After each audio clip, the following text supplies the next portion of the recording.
En la clase de hoy vamos a hablar sobre el texto de Dahl, La poliarquía,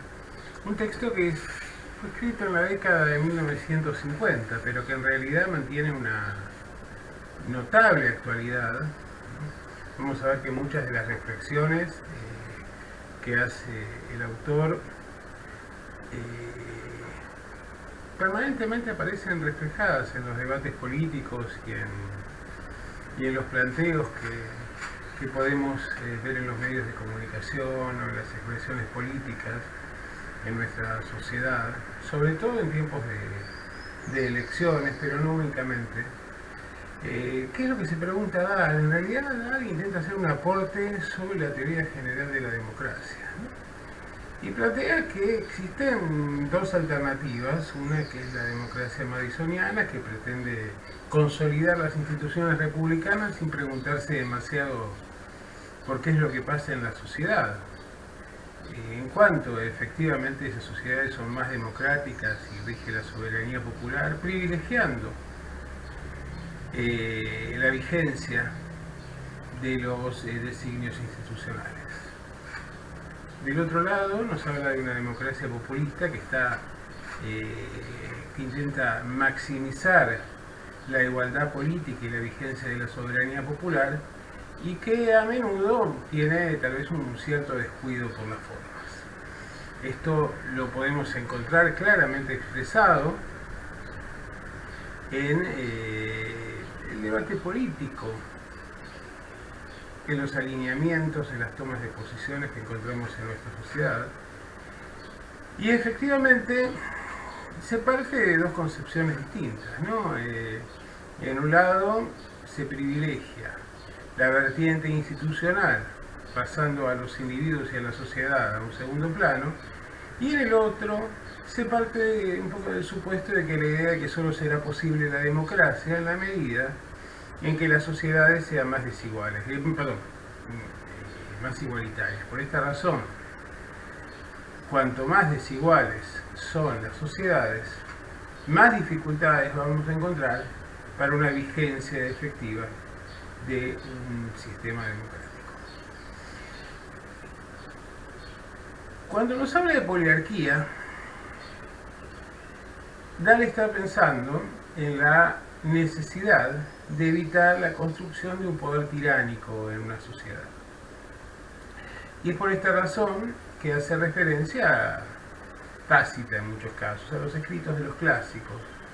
sobre todo a aquel temor de Alexis de Tocqueville de que la democracia se convirtiera en una tiranía de la mayoría, que aplastara a las minorías. Por esta razón la visión conservadora de ese liberalismo reaccionario en el siglo XIX planteaba que la democracia debía preocuparse sobre todo por los derechos de las minorías, porque las mayorías, al disponer del sufragio universal, ya tenían en sus manos la herramienta para imponer o para tratar de imponer sus puntos de vista en detrimento de los menos. Sabemos que esto no fue necesariamente así. Tocqueville buscaba en herramientas o instrumentos institucionales, por ejemplo, el colegio electoral, la mantención de una matriz aristocrática en el sistema judicial, las herramientas como para evitar que esas mayorías arrasaran con la propiedad privada y que incluso nos pusieran en camino de la construcción de una sociedad socialista o igualitaria. El gran temor de las minorías siempre ha sido la igualdad, y aquí se plantea una gran contradicción, que es el hecho de que si definimos a la democracia como un sistema en el que impera la soberanía popular, ¿cómo hacemos para cuestionar las decisiones que pueden tomar esas mayorías? Porque si realmente lo que se busca es que las minorías impongan su punto de vista, solo podemos entender a la democracia como una ficción de manipulación de los verdaderos intereses de las mayorías, tratando de digamos, subordinar, de enajenar su capacidad de raciocinio para volverlas instrumentales a los intereses de las minorías. Por esta razón, Dahl tiene que advertir que efectivamente, digamos, para entender la cuestión de la calidad de la democracia, la maximización de los comportamientos democráticos, es necesario que haya una cierta difuminación del poder, de la capacidad de decisión, que el poder no se concentre en una persona o un pequeño grupo. Y se va a preguntar si alcanza con la teoría o si bien es necesario analizar los comportamientos sociales y psicológicos, tanto a nivel individual como de la psicología de masas, para poder medir la calidad democrática de una sociedad. Por un lado, entonces, lo que va a hacer primero Dahl es enumerar una serie de cuestiones que tienen que ver con la vigencia efectiva de los procesos electorales. Se pregunta si con el voto alcanza como para definir los rumbos de una sociedad y como para poder constatar si esa sociedad es efectivamente democrática, por ejemplo. No solo es importante el voto, sino las condiciones en las cuales se ejerce. Ahí pone el ejemplo de que si la alternativa, por ejemplo, a votar al oficialismo es ser exiliado en Siberia, ya que estamos en pleno proceso de Guerra Fría, entonces el votante toma una decisión racional, es decir, privilegia su libertad y su continuidad optando por una candidatura o una alternativa que no es democrática. También se pregunta por otras cuestiones que tienen que ver, por ejemplo, con el hecho de que si bien las mayorías se expresan en los procesos electorales, a menudo existen cambios de rumbo que tienen que ver con la capacidad de presión que ejercen minorías organizadas, que están asociadas generalmente a un mayor nivel de educación, concentración del capital, control de los medios de comunicación y demás, que tuercen el rumbo o el programa original por el cual fue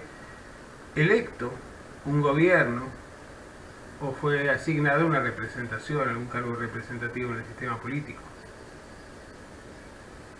Debemos entender, se pregunta Dahl, que la única manera de expresar las preferencias de una sociedad pasan por el sufragio, o por el contrario también tenemos que aceptar que existen instancias intermedias en los periodos interelectorales a través de las cuales la sociedad se expresa. Pero acá claramente hay un problema, que es que las mayorías en general están desorganizadas, desordenadas y no encuentran canales para expresar sus intereses reales, sus expectativas,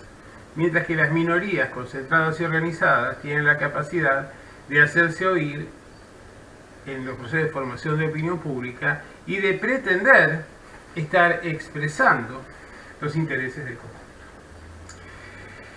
Evidentemente, los temas, las cuestiones a las que alude Dahl son opinables, y él lo plantea. Efectivamente, una cosa es plantear la cuestión desde la teoría, y otra cosa es tratar de ver cómo esa teoría se relaciona con los comportamientos que existen en la sociedad real. Por esta razón, enuncia una serie de normas, por ejemplo, la realización periódica de elecciones, que esas elecciones sean realizadas con ausencia de presión, que los resultados de esas elecciones, no solo en la definición del personal político, sino también del modelo o del programa que adopten las fuerzas vencedoras esté en concordancia con el mandato popular, ¿no? Con la expresión de la soberanía popular, aquello de si decía lo que pensaba hacer no me votaban. Claramente lo que está mostrando es la ausencia de un compromiso democrático, ya que la sociedad se expresa en un sentido determinado y para que pueda existir un pacto democrático entre gobernantes y gobernados, ese mandato popular debería ser respetado. También plantea Dahl el hecho de que debemos presuponer, en primer lugar, el consenso de la sociedad respecto de las instancias de definición, tanto en lo que tiene que ver con las autoridades como en el programa a implementar durante el mandato. La segunda cuestión tiene que ver con el hecho de que efectivamente los resultados de esa elección sean aplicados en la práctica. Aquí está este problema de que en líneas generales, y acá se asocia con esa mirada populista, la mayoría, las grandes mayorías, en general, están desprovistas de los niveles educativos, de la capacidad de acceso a la información, de la posibilidad de acceso a la información, de la posibilidad de manifestar sus puntos de vista en los periodos interelectorales. Por esta razón, si bien debería presuponerse la existencia de un ciudadano informado sobre todas estas opciones al momento de ejercer su sufragio, en la práctica sabemos que hay grupos de élite, grupos muy reducidos de las sociedades que siguen el día a día y se informan, tienen intervención política, respaldan las campañas electorales, tratan de convencer a otros votantes sobre las bondades de una lista u otra, intervienen en el debate público. En la práctica, digamos, las grandes mayorías permanecen excluidas. Y aquí se plantea el otro problema, que es un problema que está presente constantemente en el debate en nuestra sociedad y que tiene que ver con cuán democrática puede ser una sociedad en la cual existen monopolios, sobre todo en el terreno de la comunicación, o oligopolios, que son capaces de instalar o de manipular a la opinión pública o a las prácticas de sufragio a partir del ejercicio sistemático de la descalificación, de la promoción, de la propaganda, del ocultamiento, de la distorsión de la realidad. Por esta razón, para Dahl no solo es importante el momento de emisión del sufragio,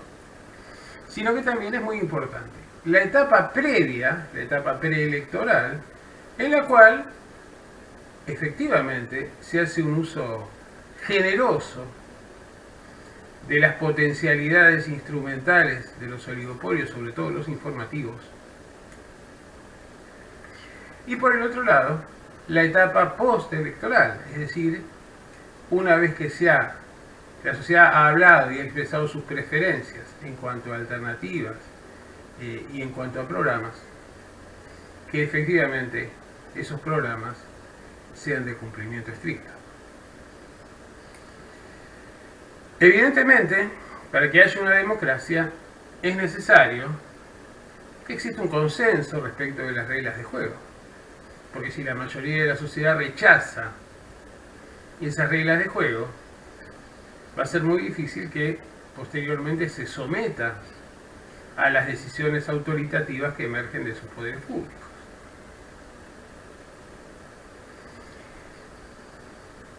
La pregunta que se hace Dahl es si en definitiva la calidad de la democracia no se ve afectada, de un lado, por la concentración de estos recursos, en términos de concentración de la propiedad, oligopolios mediáticos, corporaciones, que tienen la posibilidad concreta de manipular la opinión pública. Del otro lado, se plantea si extremando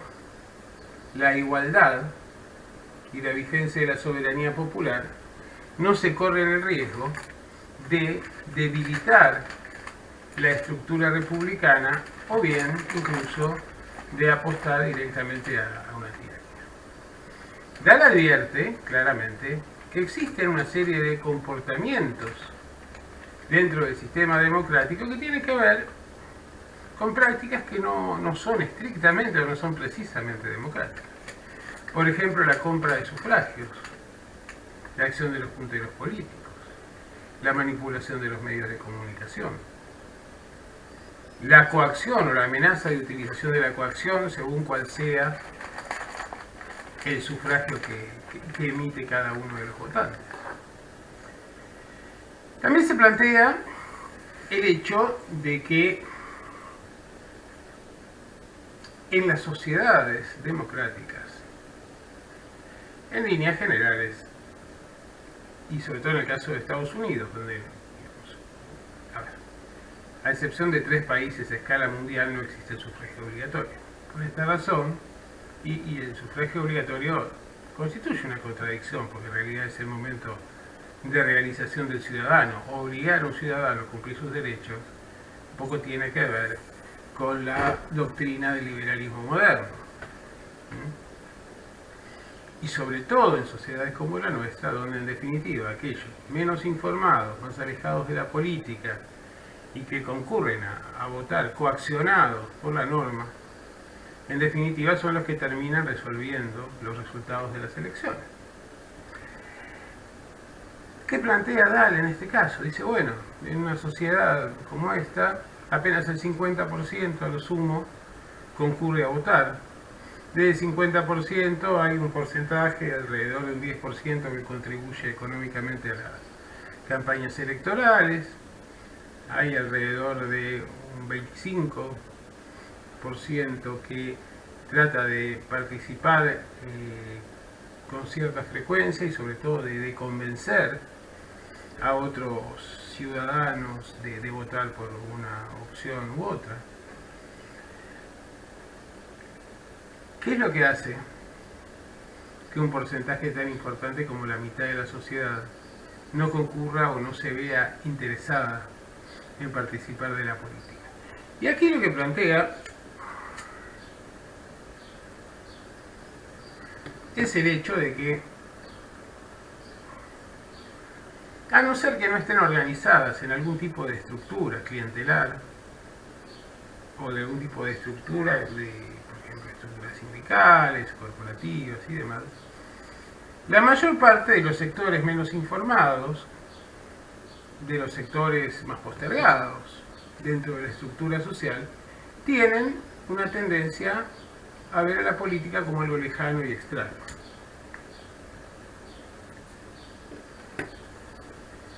En la medida en que los procesos educativos se extiendan y que las desigualdades se morigeren, puede postularse que el nivel de participación debería incrementarse. También se puede argumentar por la inversa, es decir, si efectivamente esas desigualdades sociales se van morigerando, ¿cuál es la razón por cambiar los comportamientos electorales si así ya han dado resultados? Dahl plantea que es muy importante el hecho de estar de acuerdo en aquellas normas, en aquellos requisitos que permiten potenciar las libertades civiles, políticas, la transparencia electoral y demás, para mejorar la calidad de la democracia. Pero que para esto resulta indispensable la información, la instrucción de la sociedad respecto de esos comportamientos. Y aquí él lo que plantea es que, bueno, que si bien es deseable que a través de los sistemas educativos, de las comunidades religiosas, de los medios de comunicación, de los espacios de formación de opinión y demás, se aliente tanto a la internalización de estos procedimientos democráticos y al ejercicio de los derechos, suele suceder que hay muchos sectores que están interesados más bien en espantar al votante que a incluirlo, porque efectivamente al espantarlo van a conseguir mantener su capacidad de manipulación, cosa que no existiría o que se limitaría considerablemente, en la medida en que un individuo que no registre una situación de dependencia clientelar, que tenga un nivel de instrucción o de formación significativo, que tenga conciencia de la importancia de su participación política, no solo en las elecciones, sino en el control, en la auditoría constante de los procesos de toma de decisiones, perjudicaría a estas élites que incrementan su poder a costa de la exclusión. En líneas generales, los planteos fundamentales de Dahl son esos. Por un lado, que es necesario la vigencia de la institucionalidad política, pero que esto debe estar acompañado de una acción coherente en sentido de ampliar los niveles de igualdad y de vigencia de la soberanía popular. Y yo los invito a que, a partir de estos conceptos y de la lectura de Dahl, tratemos de reflexionar sobre nuestra propia sociedad, cuáles son esos comportamientos y en qué medida se registra este debate y estas contradicciones que plantea este autor en la sociedad argentina y en las sociedades contemporáneas. Muy buenas.